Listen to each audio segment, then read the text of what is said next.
Hello, everyone. Welcome. Greetings from Milwaukee. And thank you for attending at the end of the day here.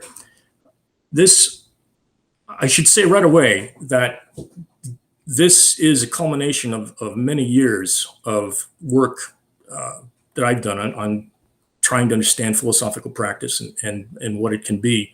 It'll be something perhaps quite different than what you're used to. I'm going to describe a practice that is asynchronous and conducted online. And that's for the purpose of provoking thought. Hannah Arendt argues that thinking is private, importantly, and to be supported, it needs to be done privately. Dialogue is not thinking. Dialogue is a representation of thinking. Hadot says that dialogue is externalization of thinking. That cannot be. For anyone who's ever participated in a Socratic dialogue knows how difficult a dialogue is, that we are carried, our thinking is carried away. Some of you may know Eckhart Rushman, our colleague, Austrian colleague, who is a philosopher, a philosophical practitioner, and also was trained in psychotherapy. I remember being at a conference with him. We were talking in a cafe setting, and he asked, "Why are you looking away when you're talking to me?" He said, "You must be there with the guest at all times." And that disturbed me. I mean, he's right. But thinking, as Arendt and Hegel says, is a very lonely thing. It's solitary. So how can philosophical practice support thinking? Here's a synopsis of the paper. Thoughtlessness and the resulting repression of moral and political judgment are the conditions which animate the practice for this paper. It was the issue of Socrates and of Diogenes of Sinope. More recently, it was the issue of Hannah Arendt and Stanley Cavell. Arendt argues that the condition for a robust public realm necessary for a widely distributed capacity for judgment are no longer available. Thinking, in the special sense that she shares with Cavell, and as a consequence, judgment, are possible now only for intellectuals. She says historians and the blind poet, by whom she must mean Homer. That is retrospective judgment. Cavell, to the contrary, argues that even under the repressive conditions Arendt describes, intellectuals, writers specifically, have the capacity to provoke thinking in others. Unfortunately, from the point of view of practical philosophy, Cavell's limitation of the provocation of thinking to the one-way communication of literature with its hermetic dyadic relation of writer and reader severely constrains the political potential of his suggestive account. When I refer to political, I mean political in the broadest sense of people being together, based on the distinction between public and private. It does not refer to ideology or political parties and so forth. A particular interpretation of the practices of Socrates and Diogenes provides the basis for a practice that corrects for the political deficiency in Cavell, for which I argue in the paper, and which I will demonstrate at the end of the lecture. I should say, too, that I'm looking for collaborators, particularly master's degree philosophers, philosophical practitioners who would be interested in developing this with me and then serving as facilitators for it at universities. It would be made available by universities, probably under the umbrella of an institute that I expect to get my university to accept, or under a consortium of universities. So I expect this would be a source of income for philosophical practitioners. It's because it's asynchronous and online, it can support many people. One philosopher could support 200, anyway, people who participate in this activity. But for those who are interested, more later.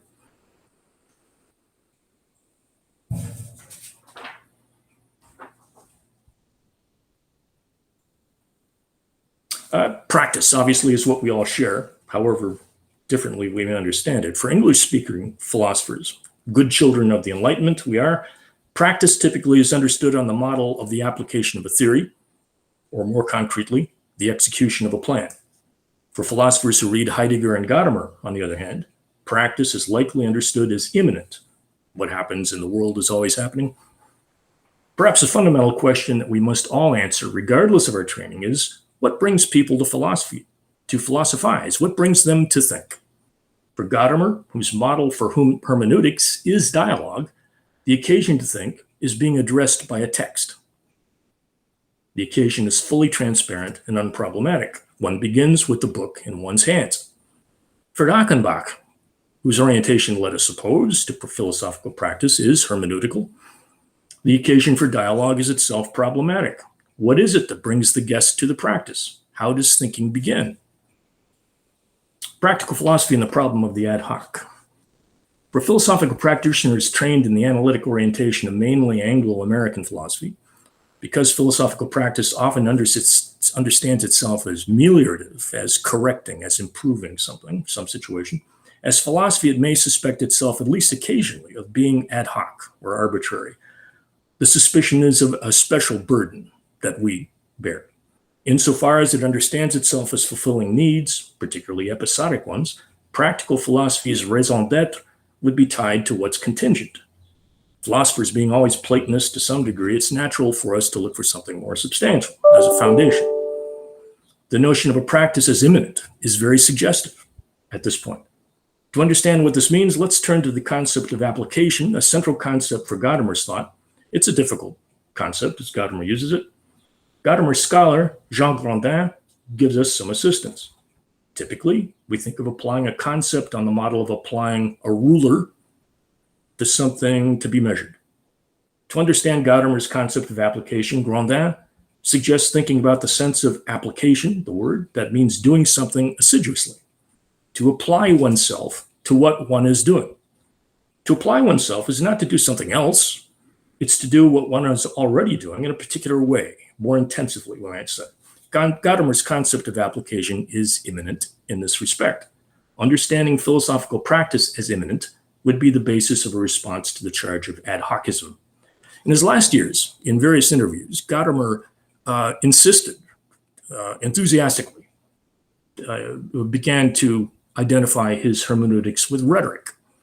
Indeed, he strenuously claimed that all of ethics is rhetoric, phronesis is rhetoric, and perhaps all of the humanities should be understood as rhetoric also.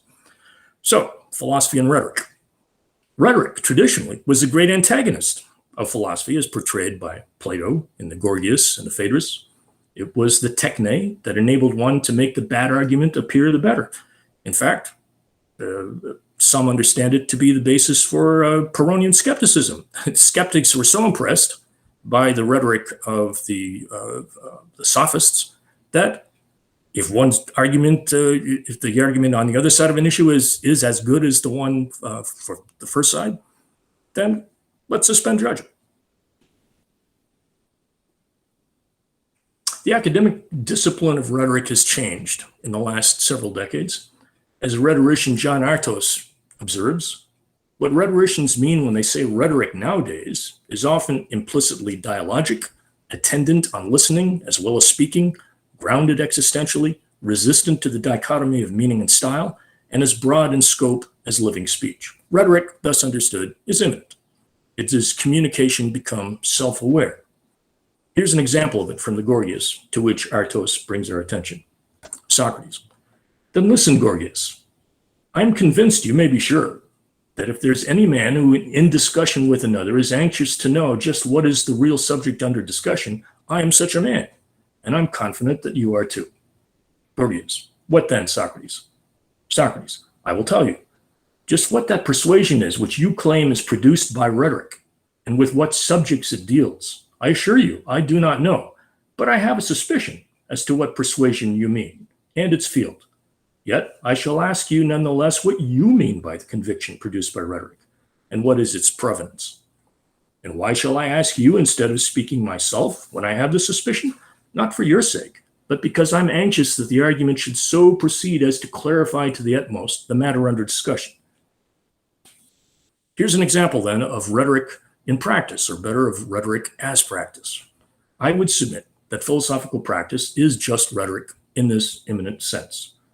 Our interest then is an understanding of rhetoric as practice with which practical philosophy can identify, a practice in particular that's suggested by the work of Hannah Arendt and Stanley Cavell.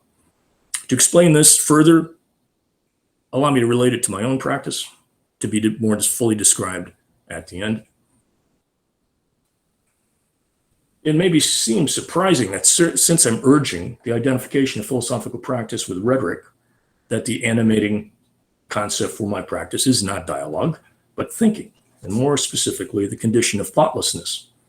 Emerson writes, "Truly speaking, it is not instruction but provocation that I can receive from another soul." Heidegger writes, "Most thought-provoking in our thought-provoking time is that we still are not thinking." The appeal to rhetoric for self-understanding of philosophical practice brings to attention the occasion for thinking, something that philosophy doesn't do, but for which philosophical practice, for it, is of fundamental importance.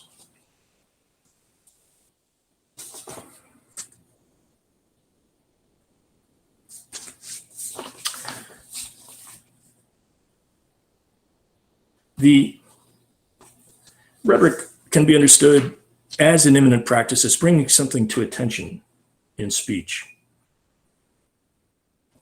It's Ernesto Grassi, in his book, Rhetoric as Philosophy, makes this out by contrasting rhetorical speech and thought with rationalistic speech, the speech of science and philosophy. The latter proceeds by deducing consequences from premises already present to the mind. Rationalistic speech is apodictic. Rhetorical speech is indicative and metaphoric. It notices. Rhetoric comprises both the thinking that notices and the speech that makes the noticing public, both being metaphorical. It's telling that the same person, Balthazar Gracian, gives us both a succinct definition of the rhetorical thinking characterized as ingenium, or invention, and the concept of taste. Gracian defines ingenium as an act of insight that expresses the relationship that holds between two objects. Discussions of ingenium often mislead in stressing the act of finding relationships. In referring to the act of insight, Gracian, to the contrary, stresses rhetorical receptivity. As we mentioned, that he also gave us the concept of taste. Arendt asks, why taste? Which, with smell, are the most primitive sensory modalities. It's because, as Gracian recognized, taste seizes us from the outside. Unlike vision, we don't bring it to bear. What presents itself to taste is either immediately liked or disliked. Taste is receptive. In the philosophical practice of moral friendship, we seek to cultivate a moral taste that enables us to notice moral phenomena, to, as Arendt says, prepare them for judgment.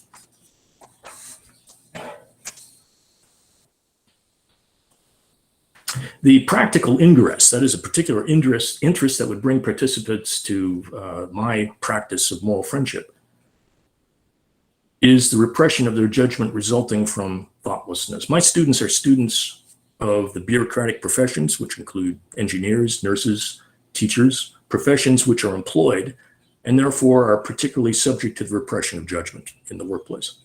The practice creates the conditions for and facilitates a discourse enabling the formation and articulation of judgment under conditions common to the participants of the discourse, but independently of the normalizing conditions of the workplace. Now, this is my population. This can work, this practice can work for any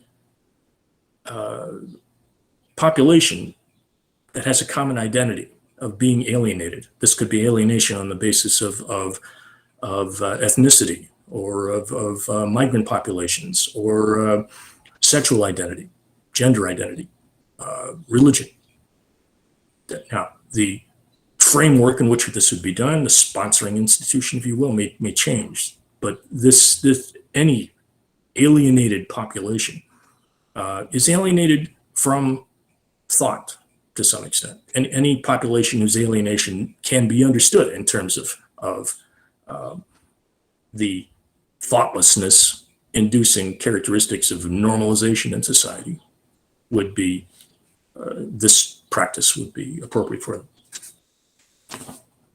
Thoughtlessness as a politico-moral problem for practical philosophy. Arendt and Cavell have similar concepts of a discrete activity of elusive thinking, distinct from reasoning. This is very important. The thinking they're talking about is not reasoning. It is, as Arendt says, out of order from Heidegger, that when you're thinking, you're not doing something else, that it has no positive result. It's musing. She gives example of thinking about a house. So what is a house? She says a thought is like a frozen concept. You have to defrost it. And you do that by musing, by thinking about different kinds of houses. You can think of a tract home, subdivision, a townhouse, apartment building, but probably not the tent of some nomadic tribes, she says.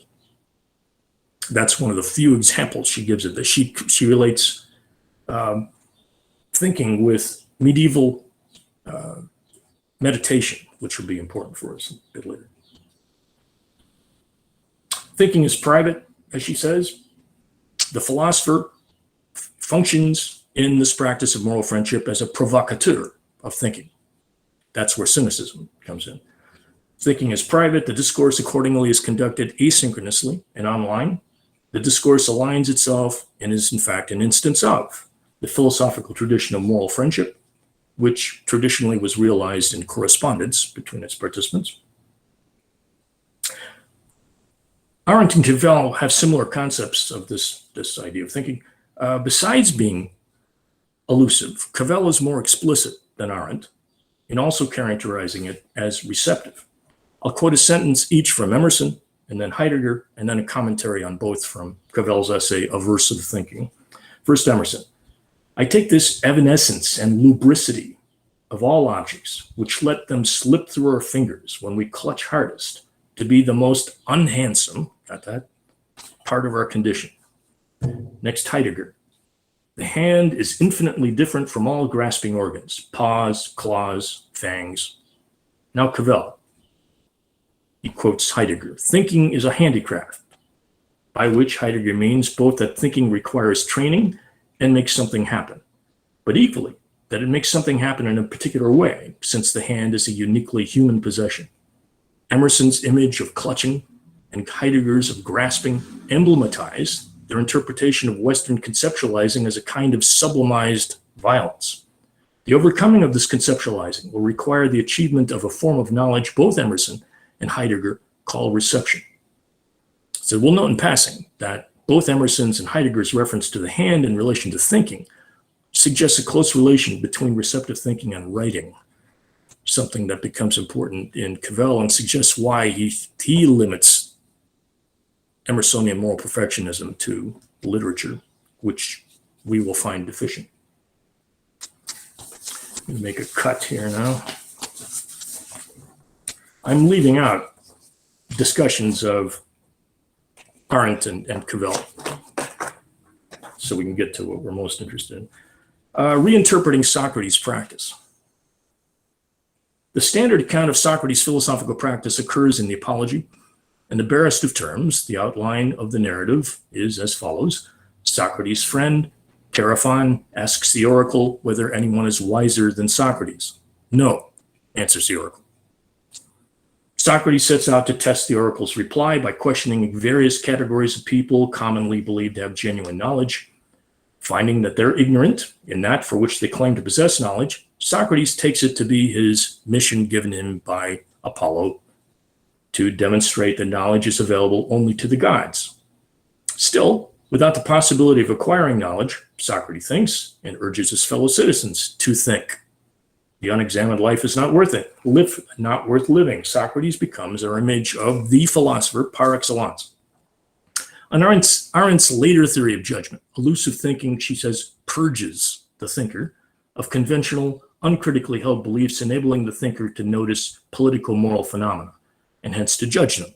As she argues in both Thinking and Moral Considerations and The Life of the Mind, only those who think are capable of fully autonomous judgment.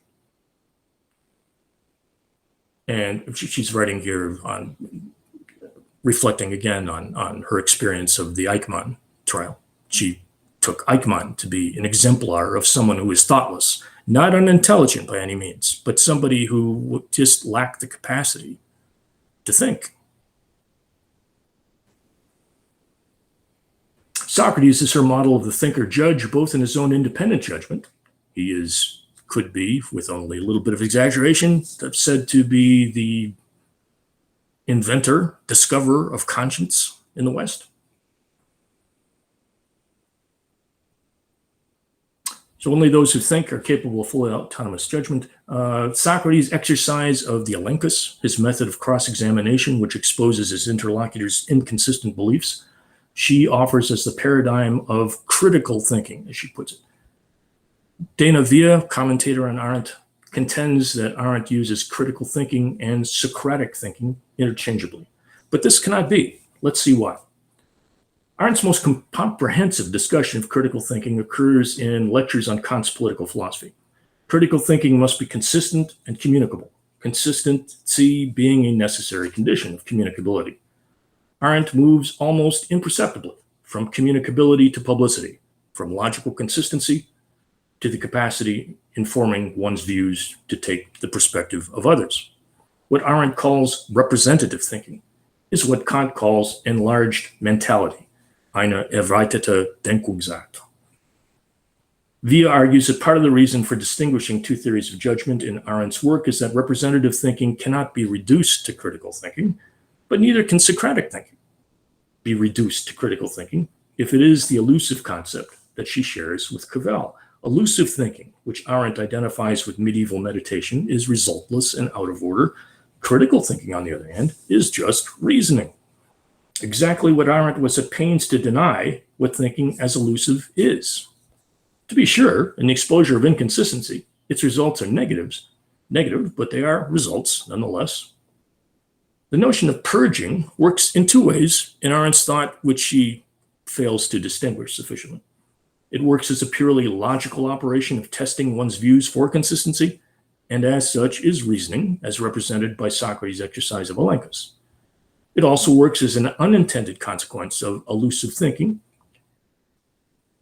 as Ronald Beiner describes it.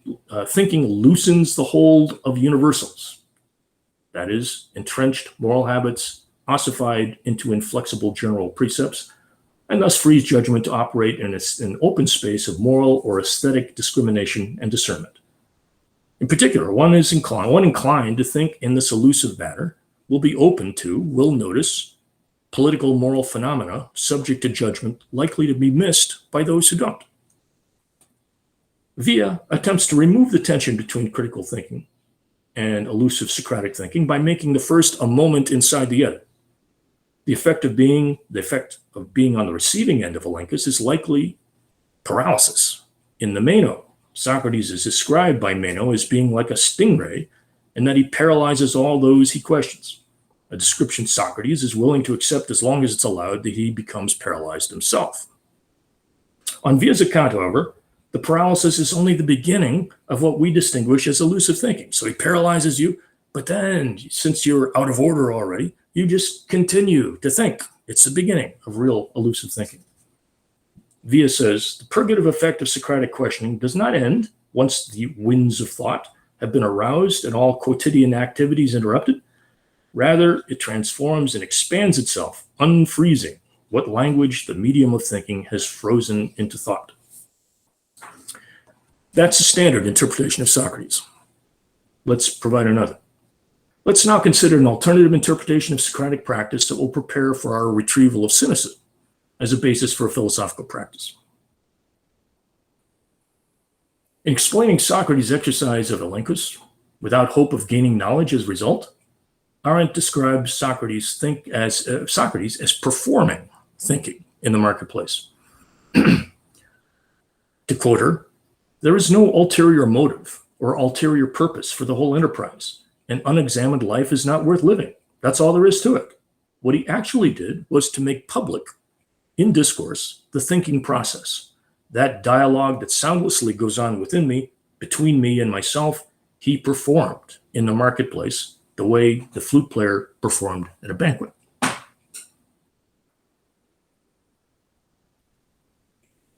Arendt earlier allowed that Socrates did indeed intend to purge his interlocutors of their false beliefs, but not as Plato and others have supposed, as a prolegomenon to reaching solid conclusions.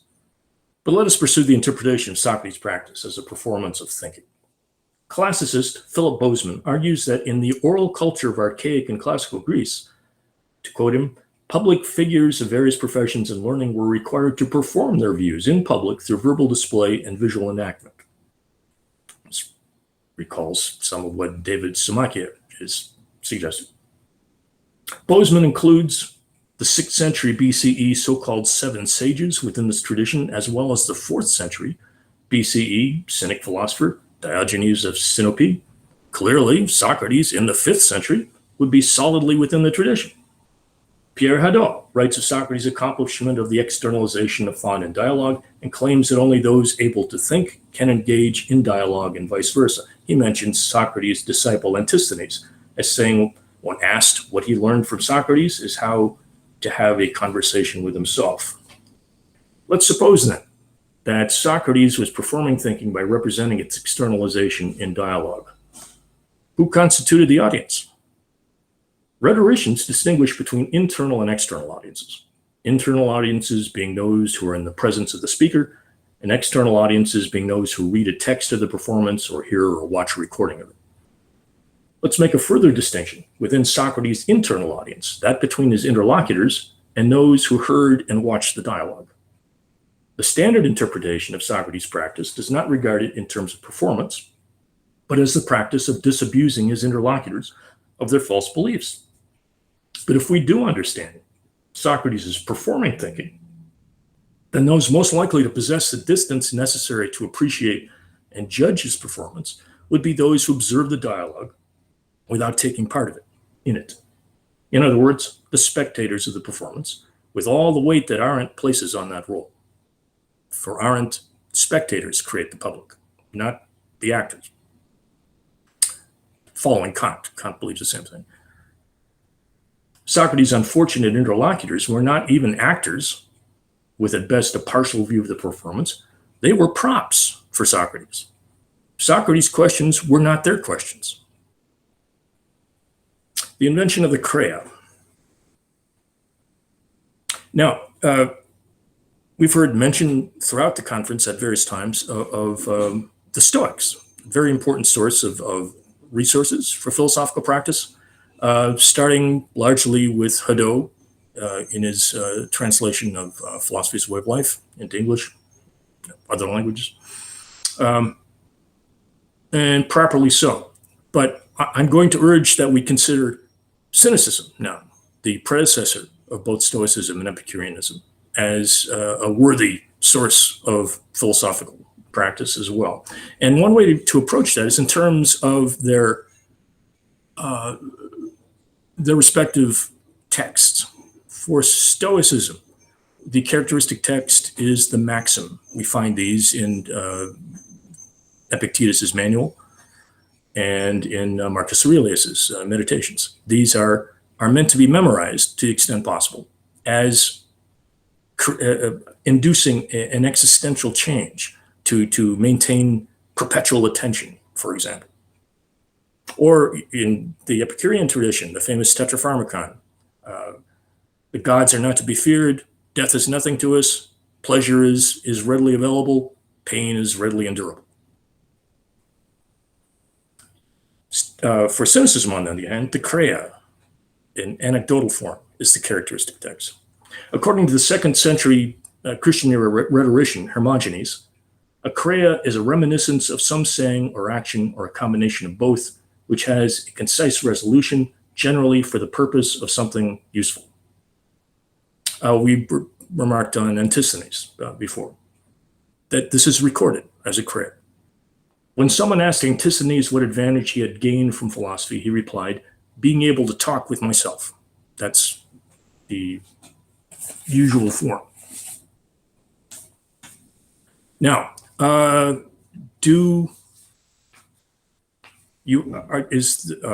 what I sent made available to people? Examples of Creae, examples of elaborations?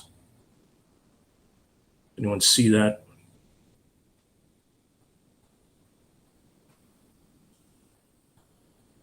I don't see it in chat. There we go. Good. All right. That's a presentation of, this is what I present to people participating in the practice. This one is an adage rather than a chrea. You should have examples of chreai. Here are some. When Agesilaus was still a boy, the annual boys' athletic competition was taking place, and the organizer assigned him to a not very prominent position. He accepted this, although he was already king designate, saying, "That's fine by me. I shall show that position does not bring distinction to men, but men give distinction to position." A sophist was about to give a reading from a book, and Antalcidas asked him what it was about. When told it was in praise of Hercules, he said, "But who speaks ill of him?" Periander was a celebrated and highly regarded physician, but he wrote very poor verse. Archidamus said to him, "What's got into you, Periander? Why do you want to be known as a bad physician rather than a bad poet rather than an exclusive physician?" When the cynic Antisthenes had a torn cloak and turned around for everyone to see the tear, Socrates said, "Through that hole in your cloak, I can see your vanity." Some of them are just funny. After Aristippus was probably the oldest of Socrates' disciples and the first to charge a fee for teaching. After Aristippus had acquired a great sum of money, and Socrates said in amazement, "Where did you get so much from?" Aristippus said, "From the same place you got so little." So that's our form. And compare that with the maxim. The maxim is not attributed to anyone in particular. It is just the truth, what it is that we want somebody to remember. A chrea captures an event as public. It is a self-aware noticing of an event.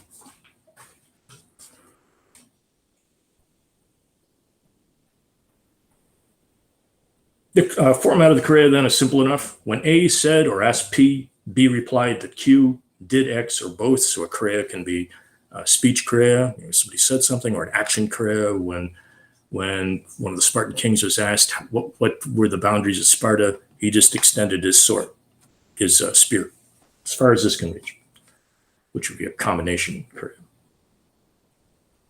Its ancient origin does not inhibit its appropriation for us. From a rhetorical philosophical point of view, the chrea does three things. It's a provocation to think that represents a public event that also represents the structure of thinking. As philosophical spectators of Socrates' performance of thinking, his disciples were self-consciously aware of their being provoked to think themselves, unlike Socrates' interlocutors, who, as Shuttle explains, had to be there. That is, they could not have had the distance to be self-aware observers. That the chrea reports a public event is self-fulfilling, following Arendt in her view that it's a spectator who constitutes or creates the public. The spectator's self-conscious reporting of the observation makes it a public event, and the reporting is essential to the events being public for reasons that are important, but I can't get into here. We will simply follow Gadamer here in the view that thinking has the structure of question and answer. The chrea has the form of structure of question and answer. Of interest to us is that the small literary form, the chrea, originated in the Socratic circle. His followers invented this. It is a literary form. It's a philosophical form of writing. That in itself should get us to look a bit further. A further general requirement of chrea not mentioned by Hermogenes is that it be aptly attributed. Rhetorician Michael McGee observes that the Greeks and Romans trusted people over conditions, just the opposite of ourselves. The scientific method now is that it should not matter who performs the experiment as to what the results are.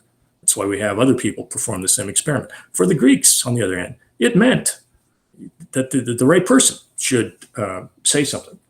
When discussing the best form of government, for example, they would ask, what would Solon do? The wonderful chrea about Spartans that they were conferring, having a meeting on some policy question, and somebody of really disreputable character made a really good proposal. They took the proposal, but gave credit for it to somebody else who should have said that. That's amazing to us. But that's why Crei, there are crei about philosophers, and then about Spartans for some reason. There were also some about different occupations. So there are crei, very interesting ones, about artists, about courtesans, about parasites, hangers-on. And then Spartans. Most of the Spartan crei come from Plutarch. And I think that's because, even though this is philosophical form, Spartans were anti-philosophical, not unintelligent. They didn't need philosophy because, beginning with Lycurgus, the great Spartan inventor or developer of Spartan constitution and their laws, everything they did conformed to how they ought to live. They were reminded constantly. Two crei about Spartans. One actually a philosophical one. So a Spartan sees Diogenes in winter in his threadbare cloak, embracing a statue. And he asks Diogenes, "Are you cold?" Diogenes replies, "No." Spartan says, "Then what great thing do you think you're doing?" Yeah. Here's one about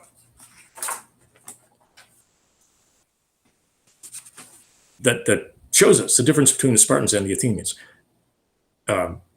Socrates and Diogenes needed Athens. Their philosophical practice depended on the thoughtlessness induced by their agonism, by their competition. This happened during the Panathenea, a festival for Athena, athletic competition. The Athenians were making fun of an old man, pretending to offer him a seat and then closing up when he approached. After he'd walked around nearly all of them, he came to where the Spartan spectators were sitting. They all rose from their benches and offered him a place. The people were delighted with this and showed their appreciation with clapping and signs of approval. Meantime, one of the Spartans remarked, "In the name of the twin gods, the Athenians know what's the right thing, but they don't do it."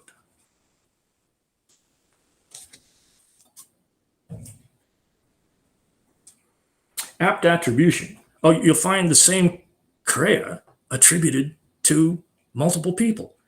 And this would send scholars into all kinds of consternation. That it doesn't matter. A lot of the crei are obviously fictional. They're attributed to people who didn't live, their lives didn't overlap. For example, here's one. So apt attribution would explain why the same crei is sometimes attributed to different figures and why the same crei would have reported impossible encounters. That is this one. When Zeno was lecturing in his classes and proved by the sharpest argument that no motion could exist, Diogenes got up and walked about. This is Zeno of Elea, who is thought to have died approximately 20 years before Diogenes was born. Plato included a crei about Sophocles in the Republic. Rousseau cited crei about Spartans in the Social Contract. We should bear in mind that philosophers of the Socratic circle beyond Plato also wrote dialogues. It's not just that they couldn't write anything more sophisticated. Aeschines was among them. Aristippus, the disciple of Socrates and supposed founder of the Cyrenaic school of philosophy, according to Diogenes Laertius, composed multiple books of crei. Combining that knowledge with the additional fact that there are many crei about Aristippus, it's entirely possible that Aristippus wrote crei about himself to propound his views. The classical scholars Hawken O'Neill, rhetoricians too, speculate that as the crei originated within the Socratic circle, it was invented probably to capture and preserve the characteristic teaching and behavior of their most worthy representatives. On our interpretation of Socrates as playing to his audience rather than to his interlocutors, certainly his disciples would be among the most astute and interested among them. From a rhetorico-philosophical perspective, considering Socrates' disciples as spectators, the crei would represent their self-conscious noticing of their being provoked to think. As Socrates was sui generis as a provocateur of thinking, he could not have invented the crei.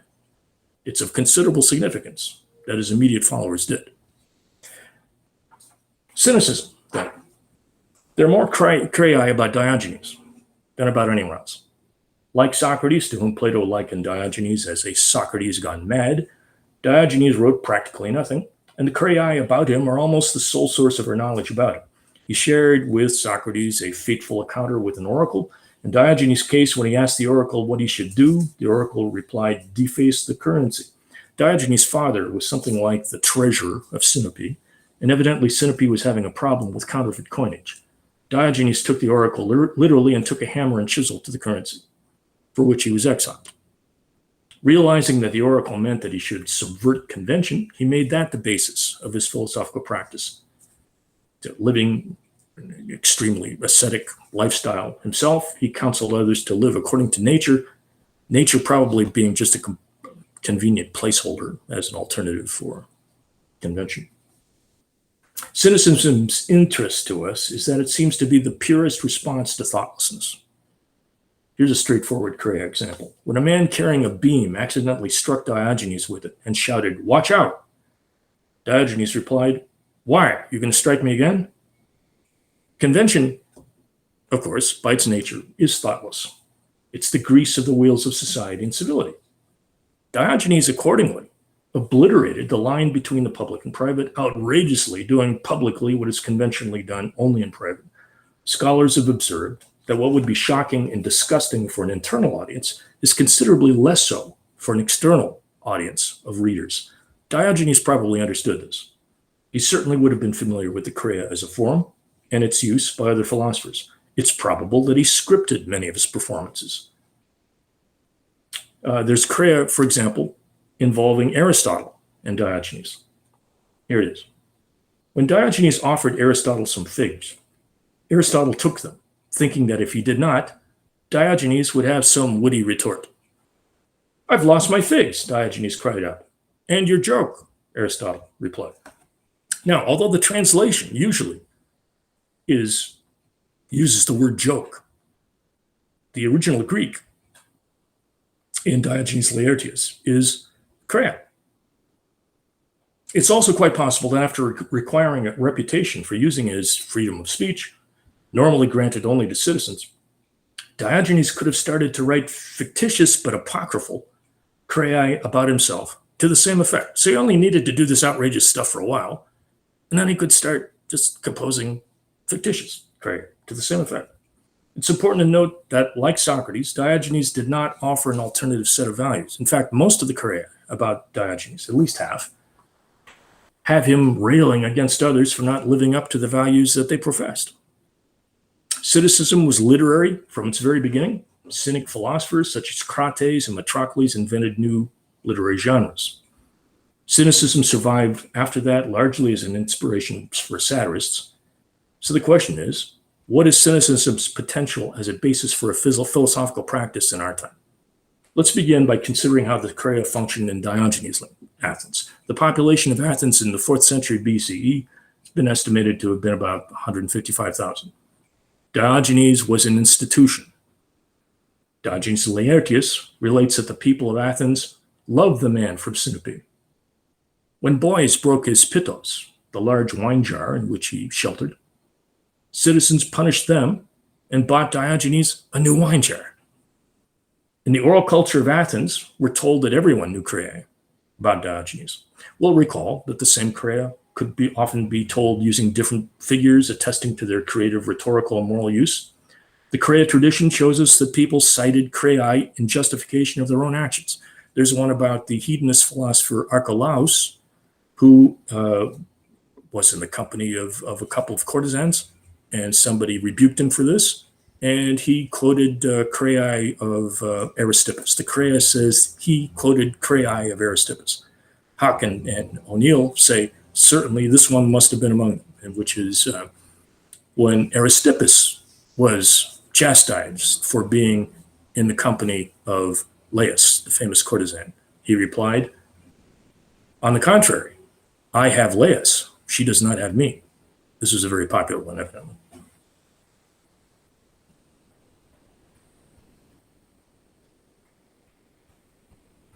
Since the original social context of the Craei was an ancient oral culture, though, what reason is there to believe that it would serve as the basis of a philosophical practice in ours? Secondary orality. In his Orality and Literacy, the Technologizing of the World, Walter Ong introduces the concept of secondary orality, the orality introduced into literate culture by electronic media. Oral cultures are characterized by the importance of memory, of repetition, and tribalism. In the development of literate culture, print technology inhibited tribalism, but vastly extended the reach of the writer's message in the sense of its complexity and control. Writers could assume the ability of their readers to follow their thinking. Readers have little in the way of collective identity. Ong observes that we resort to using audience to refer to collective readers, readership being used typically only to refer to the numbers magazine ads of readers. In a literate society of print technology, writers and readers have virtually no interaction, the same being true of readers relative to each other. In a culture of secondary orality, tribalism is reintroduced by audiences' simultaneous reception of a spoken message. The message, while articulated vocally, typically is read from a text, as in newscasts. The printed word enables and encourages this control. Writing in 1979, Ong had the technologies of radio, television, and digitally mediated printing in mind. The internet vastly complicates the nature and possibility of interaction between the sender and receiver of messages. A phenomenon that should be of interest to us is the degree of preference we have, at least of a certain generation, for texting over speaking on the phone. It'd be nice to believe, wouldn't it, as philosophers, that this showed a preference for the distance required for thinking.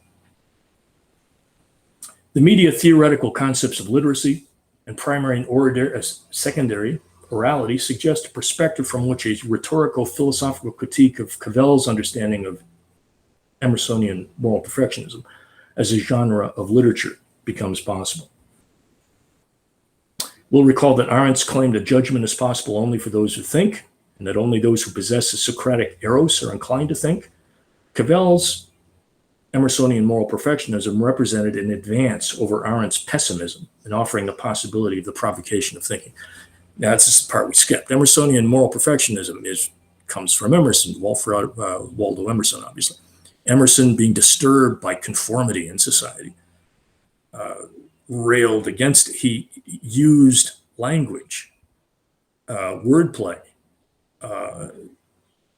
in ways that you had to unpack, very difficult, and made people think. But it's a very literary form of thought. Cavell calls it aversive thinking against the grain. And it's because it's written, partly because it's written, that Cavell says that Emersonian moral perfectionism is literature. In fact, Cavell wants to say that he hopes philosophy becomes literature of this sort. Ultimately, however, because Emersonian moral perfectionism is a genre of literature, it leaves the reader politically impotent. The reader is called upon to be changed by the words of the writer, representing supposedly the reader's next better self, as Cavell puts it, but she has no voice of her own. Cavell could reply that the metaphorical nature of perfectionist provocation is necessarily written, but the availability of asynchronous interactive channels of communication indicates the political deficiency of perfectionist literature.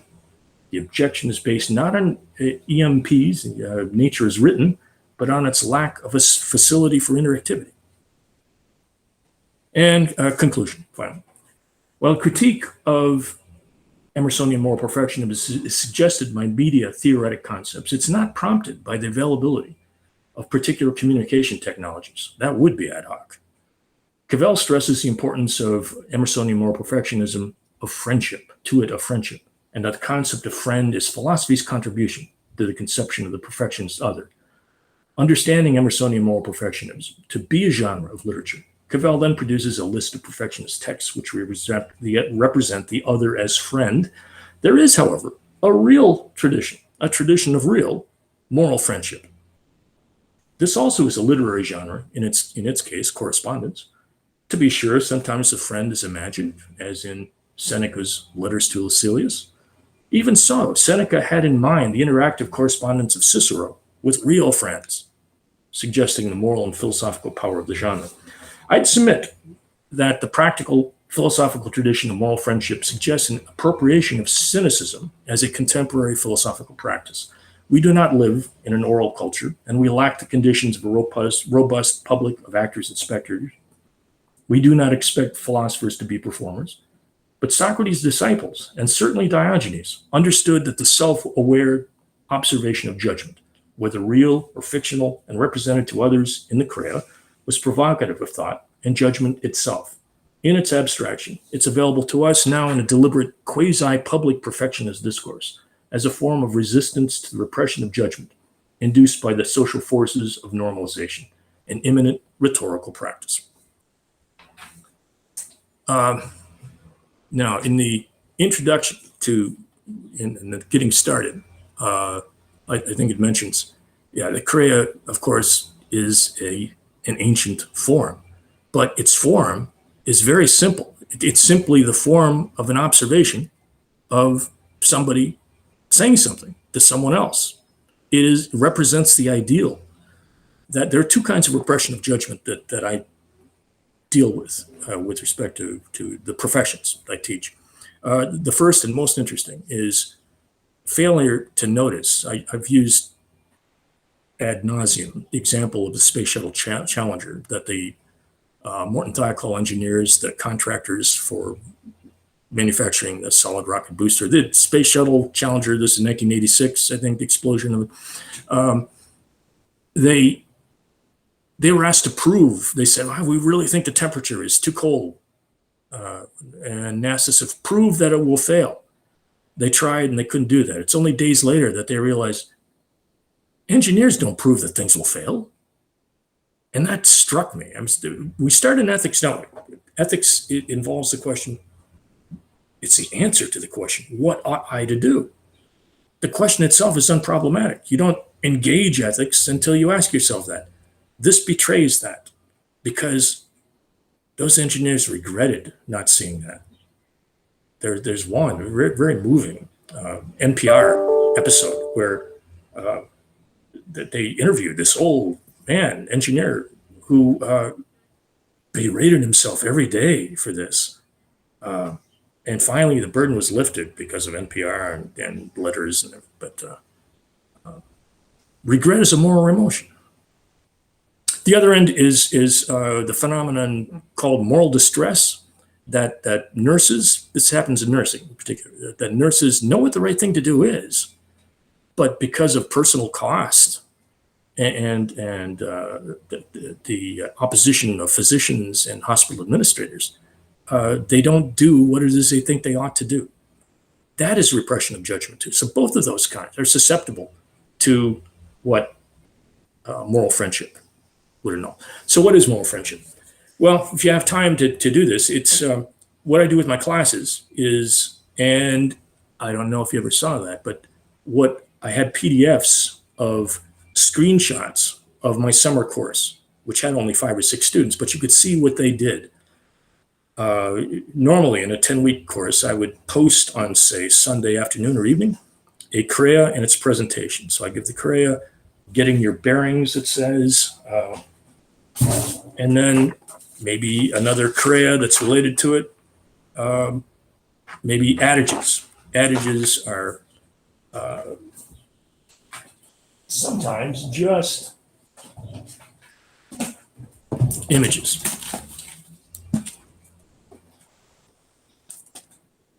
And children's children, they're not even sentences often. The bite of an asp. He runs in vain. Give me a basin. A bean on the edge. Now, how about that one? Now, Erasmus, we take these from Erasmus, who for 40 years collected and commented on adages that he found in ancient literature and plays and poems. Now, you might think, like a bean on the edge. This is not about balancing a bean on one of its ends. It turns out it refers to bean plants on the edge of a plot. Now, what does that suggest?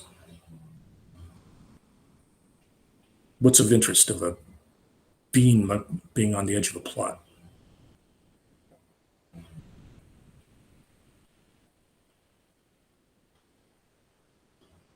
Well, just take a little time here. We're told beans on the edge of a plot often get trampled or picked. So it's risky. It's risky to be on the edge. And we talk about being edgy, being on edge. We know that herd animals, herd for protection, but those on the edge of the herd are the most likely to be picked off by predator. So yeah, being on the edge is risky, but it also offers opportunity. So it's that kind of musing thinking from these adages. I select adages that seem appropriate for the crea, and then I hope some of them might elaborate an adage instead of the crea. And that would be interesting then to get conversation about reinterpreting in light of each other's elaborations.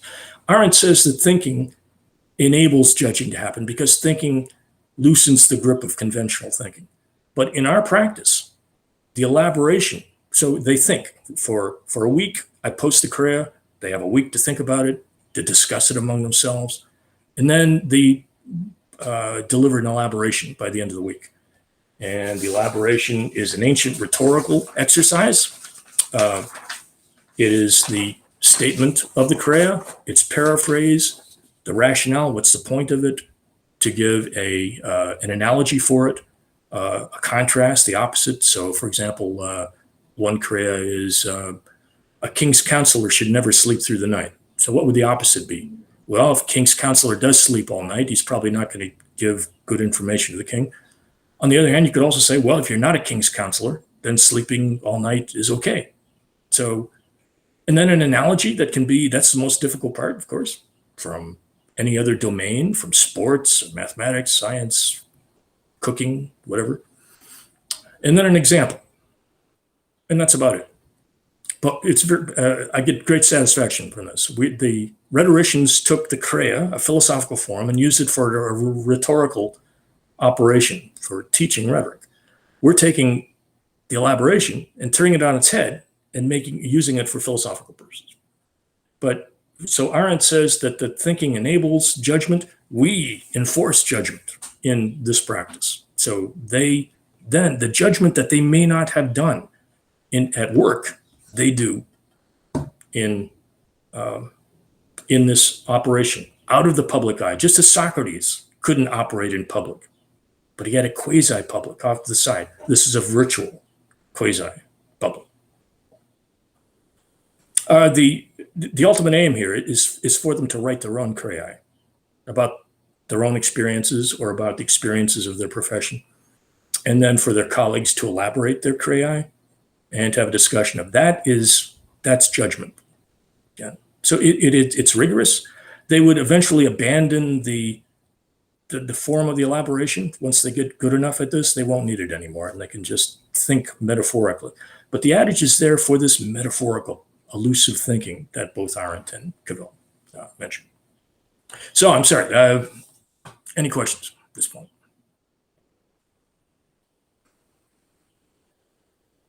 Let me leave you with something. What is our commitment to philosophical practice being face-to-face?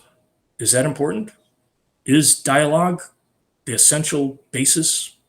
It was the basis of Hockenbach's. Is there something more essential to philosophical practice than dialogue? I think so. That's the basis for this. So once again, for you, thanks very much. And I hope that some people will consider getting involved with this. Once again, I fully expect to work hard to make this something that this would be universities that would sponsor this. So if facilitators would be facilitating probably alumni, graduates of universities. Interesting.